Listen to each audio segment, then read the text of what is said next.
going on, guys? How's everybody doing? You can hear what it's doing here. Awful dark out there.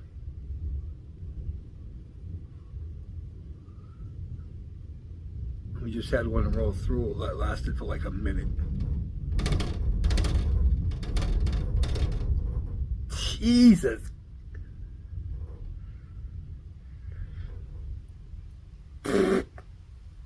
It's supposed to get real windy later. I think the other night, a couple of tornadoes touched down just south of us down in Rhode Island. And it's into a little bit of Massachusetts, a little town called Attleboro. Excuse me. It's the first day I've felt halfway decent in quite a while.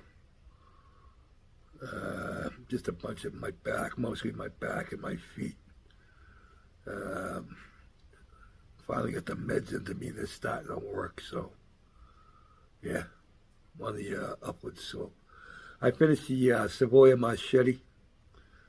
Give you guys a look at that. I'll put pictures at the end. If you don't want to hang around, you can just go to the end and look. I want to read a little history here. So I'm going to, I'll let you look at my hero for a while. There he is. All right. So this is the Savoia Marchetti SM-55X. This was a Glencoe model. It said copyright 2012, but the decals said 2011 on them, so somewhere around there. A little history before we go look. You don't want to hang around, like I said, if you don't want to hang around for the history, there'll be pictures at the end.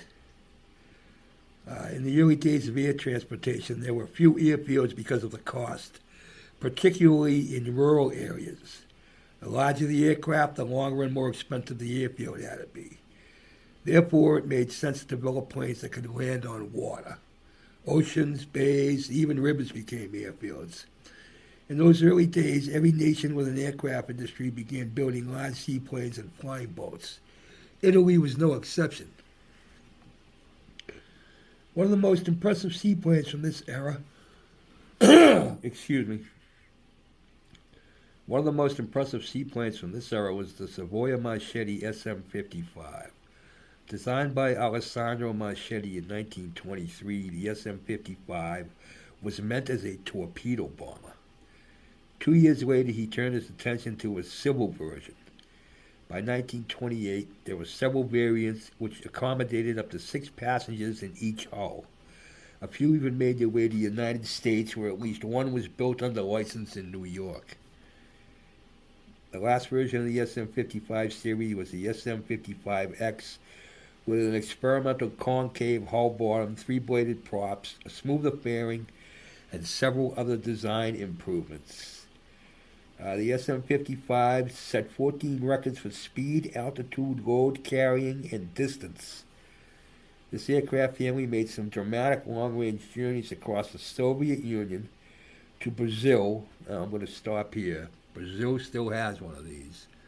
And the reason that Brazil has one is because when the plane landed in Brazil, they traded the airplane for coffee beans. That's what I found. That's what I read in the history. So I hope it was more than 2 or 3 coffee beans.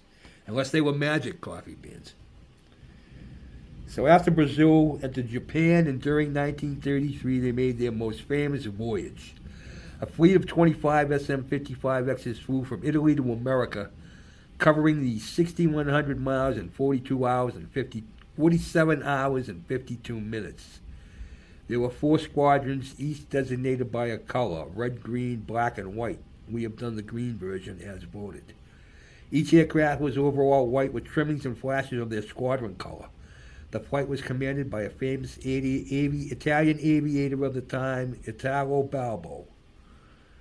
The SM-55Xs that made the transatlantic flight carried a Pioneer Change Course indicator, Sperry Artificial Horizon, and Marconi radio and wireless transmitters and receivers.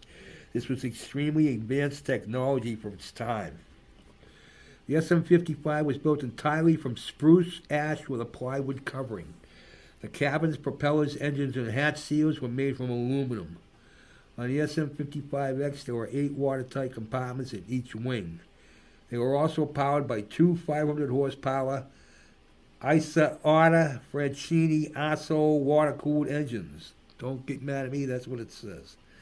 This gave the aircraft a maximum speed of 165 miles per hour and a range of 1,245 miles. The wingspan was 78 feet 9 inches, and it was 54 feet 1.5 inch long.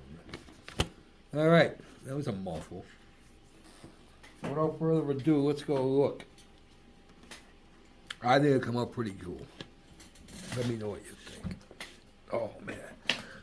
Oh. Gonna be a slow walk, guys. Oh, man. Jesus. Yeah, thank God the meds have started to work. Thank you very much. I think we get a biscuits hiding down here because of the rain, unless she's under the stairs. You over in here? Usually she hides under here. Nope, must be under the stairs. So here it is, guys. Here it is. I think she looks pretty freaking good, to be honest with you. Pretty cool looking plane. Yeah, I'm happy how she came out. All our decals. There you go.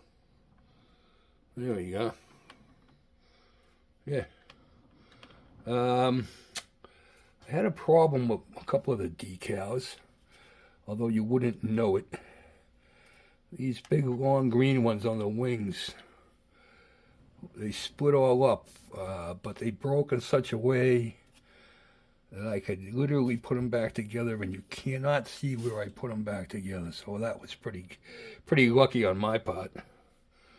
Again, all the struts and all that stuff is on there. There ain't really nothing to show you underneath the bottom, guys.